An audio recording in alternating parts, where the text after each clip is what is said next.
So hi guys, good morning. So karong adlaw moabot ang igsoon ni Jomie, si Madame Cece. So karon ako silang drive-an. I'm gonna go with the hospitals. And I think today mag-unang stop after sa pier mo ato mis karaoke with Jomie Nation. And then afterwards mag-dinner miss. So talawin na video for my day with the hospitals.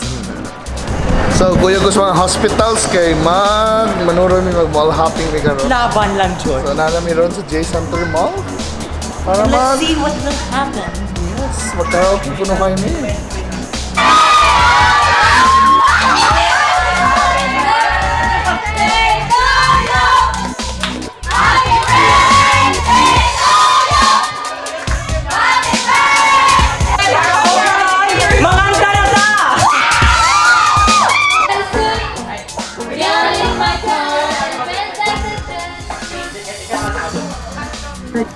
Excuse me, ganang sikat sa si Carmi.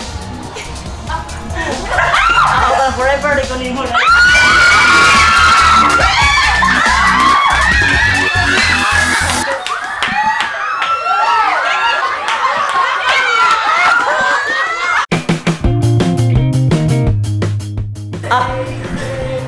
Uma man oy. Sa may makaon dia. Uy, sakto na yung ano. Ani? Amin nagamian ang ganang maniha eh. Ipapikilan yung maniha. Tag-70, sir! Wala, kulangan kung kwarta eh. Kulangan kung kuwan miso eh. Kwarta mis, puro hindi ka ng 69 na kung bayad mo. Ha?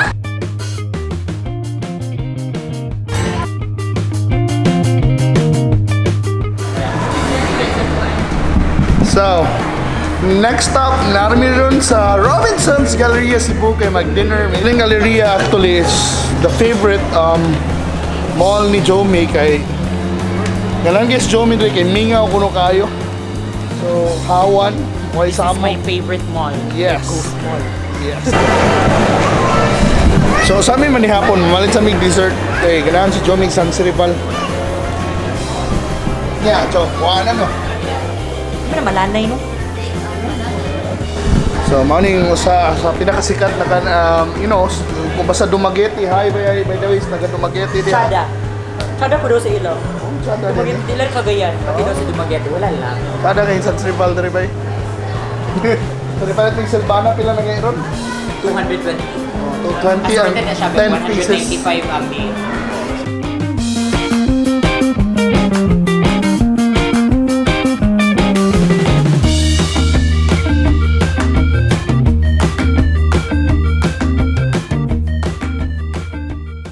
Nalasad ko sa Byron's ron and today mo balik ko sa dasod mo tilaw sa balik sa ilang mga pagkaon.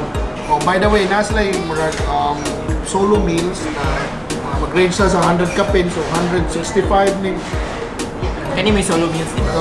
175 ning ribs yan, na may junior, na may barbecue 108, manok 108, so sulit kay siya. Plus na may mga karne na kuan ay bangos, hindi ka ganang karne, na sisig, pork steak. Ikaw, Jom, sa tanaw ni Unsa mo lamian ani? Sisig jud, as in always the best. So, mag-dinner me diri sa Byron's. By the way, ang Byron's located sa second level veranda sa Robinsons Galleria Cebu. So, tanaw ni they are the first in Bacolod, now in Cebu.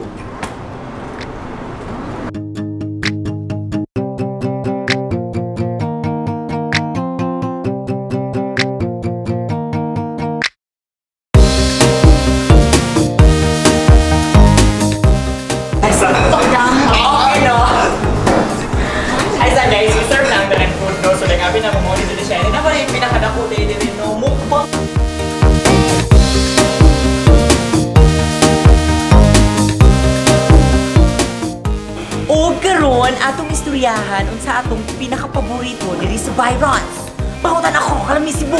So, unsa man Jom?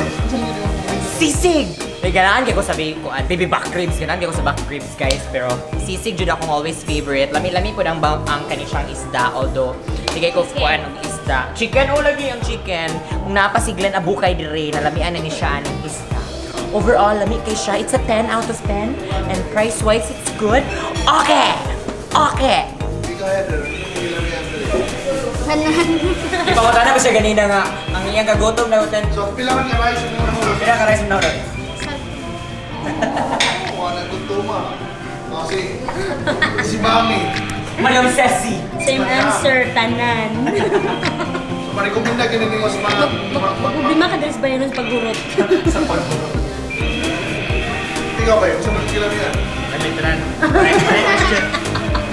Oh, ganagi ko mag-food trip ko yung mga hospital oy kay wag sila libog ko ang mga hospital so yung libog grabe kusog pa mangaon tapos di pa mong pili. Kaya appreciative pa kayo. Yes, by the way, kung bitaw kung grupo mo sulit din diri sa Byron's kay naslay dako kay lang baby back ribs na 1,188 at 1,188 per naslay family platter meal na 1,288 lang na apil na tong family na whole slab. Yan anay udon ka garlic rice plus duha ka kuan pa na picture of iced tea. Sulit yung gihapon kaayo. So, kung nangita mong lugar na aso mo mag-birthday, aso mo mang-libre, mamangka mo, kung nangyay mong mga amigo kusog kay mangaon, definitely ang Byron's really one of the best places to go. And of course, di lang sulit, lami magiging na pagkaon. Yeah, they're indeed. They're not only Bacol's best back ribs, probably they're arguably Cebu's best back ribs as well. Thank you so much for watching. This another episode, another day of my life, and if you haven't subscribed to my channel, please do. And hey, let's keep on eating, exploring, enjoying life, and see you in my next vlog.